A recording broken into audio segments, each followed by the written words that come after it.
Hey friends, today I am here to share I'm calling it my pile of possibilities for the Islamophobia Awareness Month Readathon that I am co-hosting.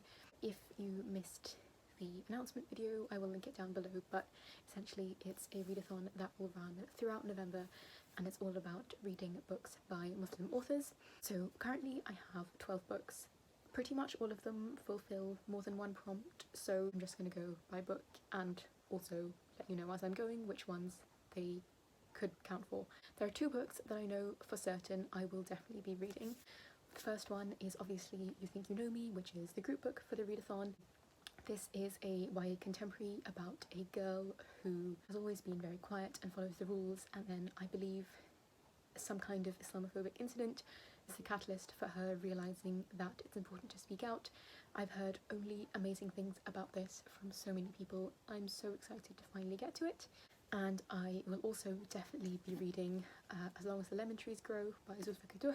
This is the November book for the Not a Genre book club, which is Cara at Wild Book Gardens book club, and this is the last of the round that I'm co-hosting. We didn't plan it this way, it's just complete coincidence that this book has happened to fall in November, but it works out really well.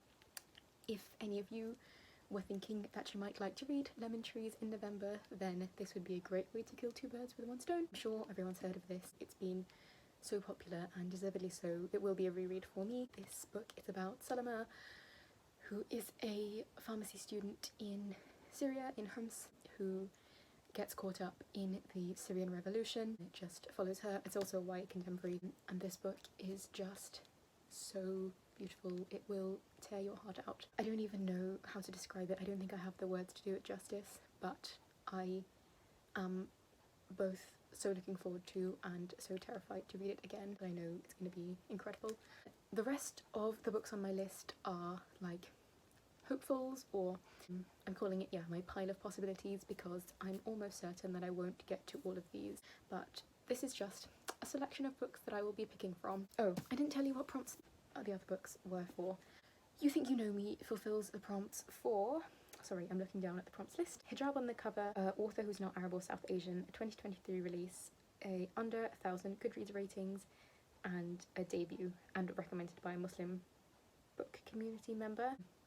And I mean, by default, all of these books have main characters that share something with me because they're all about Muslim characters, but I've decided that that's too easy, so I'm not going to be counting that for this one. And Lemon Trees is a book with, it does technically have a hijab on the cover, you can't quite see. I think it is more obvious on the US cover. I'd say you can count it. It's also a debut novel. It was Zulfa's debut and recommended by many Muslim bloggers. The next book I have is Queen of the Tiles by Hannah Alkaf. Cara sent me this for, it was either for Eid or my birthday this year, and I can't wait to read it. I've read two other of Hannah Alkaf's books before and a short story of hers in a different collection, and I love them all. And this is a thriller mystery about a girl who is a competitive Scrabble player and is investigating the murder of her friend, or her friend's recently been murdered, and it involves some kind of mystery, I think. I don't know, but I trust Hannah Alkaf and I know several people who have loved this, so I am looking forward to it. And this one counts for, I'm using this as a main character who shares something with me. I'm not a competitive Scrabble player, but I do play it a lot. It's a hobby that my family will share, so I'm excited for that bit. Also obviously has a hijab on the cover. Hannah Alkaf is a Malaysian author, so not Arab or South Asian. Depending on how mystery thrillery it turns out to be when I finished it, I may count it for the SFF prompt, because as I said in my announcement video, I would say you can use that prompt for any fiction book that's not a contemporary. So we'll see. If it turns out to be mostly contemporary, then obviously it doesn't count, but I will have to find that out once I've read it. Next I have I Refuse to Condemn, which is a collection of essays edited by Asim Qureshi. This is one I have read before, and I think I read it too fast and didn't really have time to absorb and think about all the essays, so I'm not going to push myself to finish it during the readathon and just repeat the same problem, but I've been meaning to reread it basically ever since I read it the first time, so I'm hoping to at least start reading a few of the essays. So the title is a reference to the fact that every time there's any kind of terror attack or violent incidents perpetrated by someone who calls himself a Muslim, Muslims are expected to come out and condemn it, which is not something that's ever asked of any other group when other people commit acts of violence. And it's about resisting the pressures of racism and Islamophobia. I remember it being, even when I didn't internalise it fully, I remember it being really, really powerful. My favourite, Sahima Manzoor Khan, has an essay in here, and Asim Qureshi is the director of Cage, which is a legal charity that helps people who've been imprisoned in Guantanamo Bay, political prisoners, things like that, so he also has a really interesting perspective. I'm using this for the non-fiction / memoir prompt, obviously. At the time I'm filming this, it has 84 ratings on Goodreads, so under 1,000, and I believe some of the authors of some of the essays are also not Arab or South Asian. Then the last book I've got from my physical stack is Plants of the Quran by Shahina Zanfar and illustrated by Sue Wilcox. This is kind of a niche choice, but it's the companion book to an exhibition that was put on at Kew Gardens, which, if you're not aware, is a very famous botanic gardens in London. I believe it might be the biggest in the world.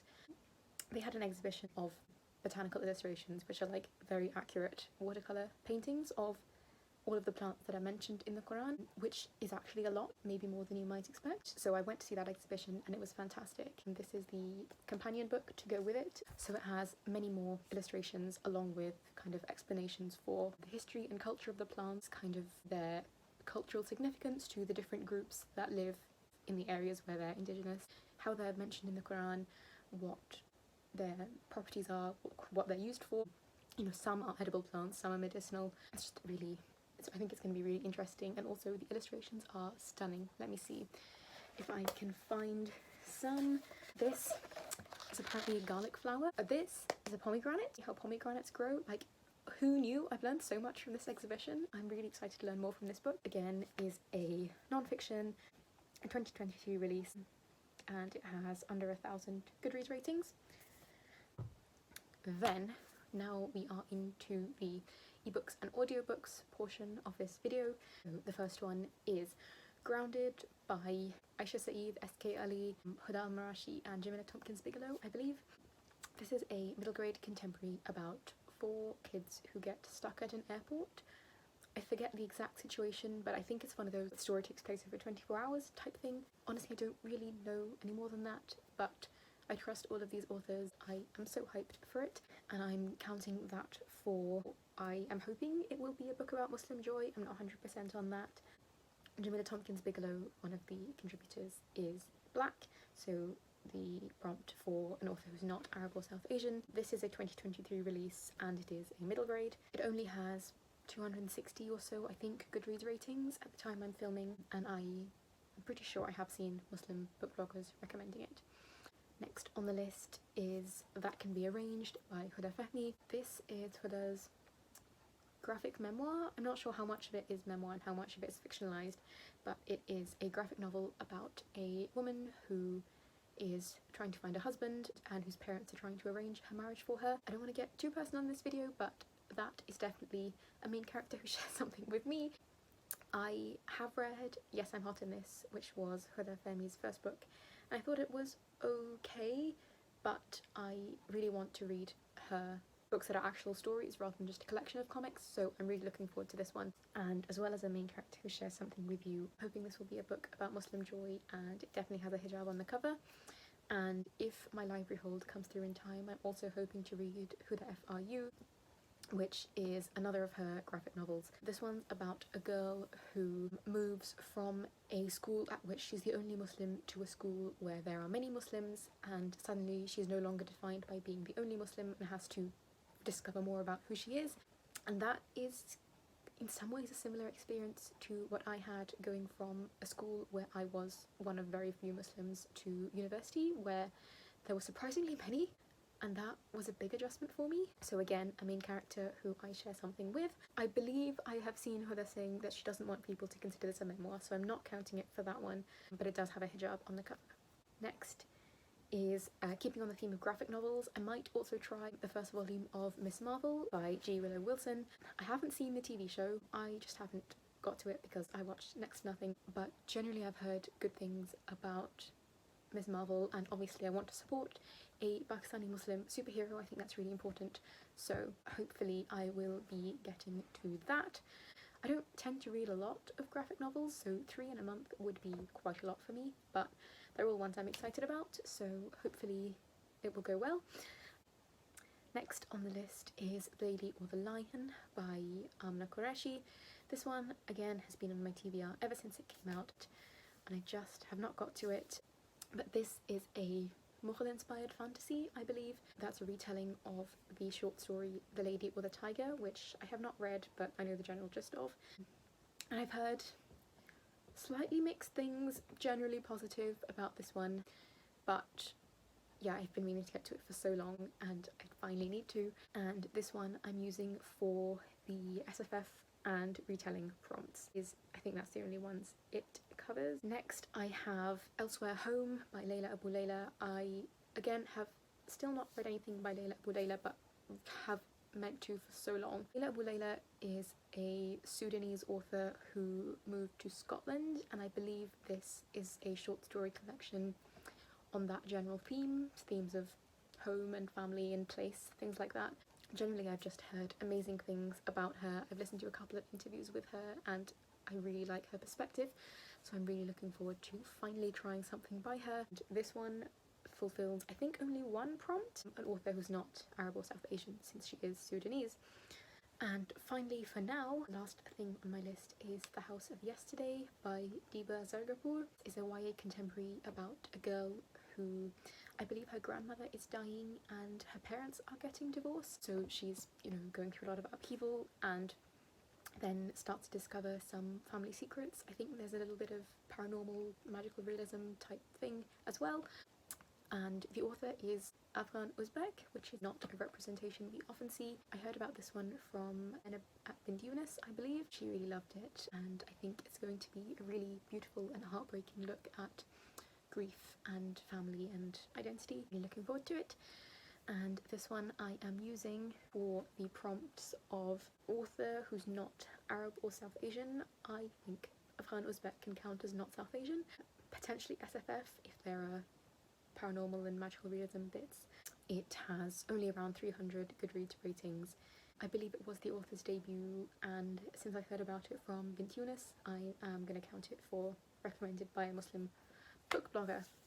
Hey friends, I am sorry about this lighting situation, but I realised as I was editing this video that I had forgotten to mention a couple of books, and also in the time between filming that and now, I've added several more books to my TBR as well. It just keeps growing every day, so this will be the end. After that, I'm not going to add anything more to this video, but I have 5 more books that I really want to tell you about. So the first one is Seeing for Ourselves and Other Impossibilities, no, Even Stranger Possibilities by Zohima Manzoor Khan. I'm sorry, this light is terrible, I hope you can see okay. I completely forgot that I had pre-ordered this. Honestly, I have very little idea what it's about. The synopsis is very vague. It's a collection of poems and prose about being perceived and what that means. Couldn't tell you anything more than that, but I am obsessed with Zohima Manzoor Khan, as everyone knows. Nothing I've read from her so far has been anything less than 5 stars, so I am absolutely certain I'm going to love this, and this will fulfill the prompt for a 2023 release and a book with under 1,000 ratings, seeing as it only came out last week. Then also I've got Destiny Disrupted by Tamim Ansari. This is a non-fiction. You can see how battered it is. It's been in my house for a long time. It actually belongs to my mum, and I've been meaning to read it. It's been on my physical TBR for such a long time. It's a non-fiction history of the world. The tagline is A History of the World Through Islamic Eyes. It basically starts from the time of the Prophet Muhammad, may peace be upon him, up till basically modern day, I think, and just follows what happened to the Muslim world, kind of the rise of the Golden Age of Islam, the fall of it, the Ottomans, how the West, colonialism plays into all of that. My mum read this several years ago and really loved it, and I have been desperate to read it ever since. I just know it's going to be dense non-fiction, which is putting me off slightly because I usually do those on audio, but one day I'm going to get to this, and maybe this November will be the time when I start it. And I believe the only prompts this fits are non-fiction or memoir. I think that's probably it. Then I've got a picture book, Noor's Secret Library by Wafa Tarnowska. This is about a girl who hides her books underground during the Syrian civil war to protect them from bombing, I believe. And from what I gather, it's about the power of stories, and it just sounds really, really lovely. And that works obviously for the picture book prompt and under 1,000 Goodreads ratings. Next I've got They Called Me a Lioness by Ahed Tamimi. Ahed Tamimi is a Palestinian girl who got arrested for slapping a Palestinian soldier when she was a teenager, and this is her memoir. I think it's just a memoir of life in Palestine under Israeli occupation. I heard an interview with Ahed and the ghostwriter, or the person who helped her, Dina Takuri, I believe, and yeah, it just sounded really important and really great, and yeah, the way they both talked definitely made me just want to read this. So that is again under 1,000 ratings. See, I said in my announcement video that you might be surprised. I think nearly all of the books I've mentioned on this list have under 1,000 ratings. Oh, and a non-fiction or memoir, obviously. And hello, somebody's come to join us. Hello, can I finish this video before I give you dinner? Yes, come on, 5 minutes. Can you get off the prompts list, please? That would be really helpful. Thanks, Pippin. The last book before I wrap this up is Every Rising Sun by Jamila Ahmed. This is a very recent release that I just heard about. It's a Scheherazade retelling set in the Crusades, I believe. That's kind of all I know about it. I think there's maybe a little bit of magic involved, 1001 Nights kind of vibes. It just sounds great. I can't tell you more about it than that, but the reviews are incredible, so I cannot wait to read this one. And that is a SFF, a retelling, a 2023 release, and under 1,000 Goodreads ratings. Okay, so that is my list. Currently I have 16 books. Who knows, by the start of November or by mid-November, who knows how many books I'll have on this list. Who knows what I'll end up reading, but this is just a selection of things I might be reading. Hopefully it was interesting or helpful to someone. Let me know down below if you've read any of these and what you thought, and also tell me about the books that you are planning to read for the Islamophobia Awareness Readathon if you are joining in. And if you're not joining in, then tell me your favourite book with under 1,000 Goodreads ratings, because that really seems to be the theme of this TBR. I hope you're all doing really well. Bye! Just as a treat for making it to the end of the video, here is Pippin, patiently waiting for me to finish filming so that I can give him his dinner.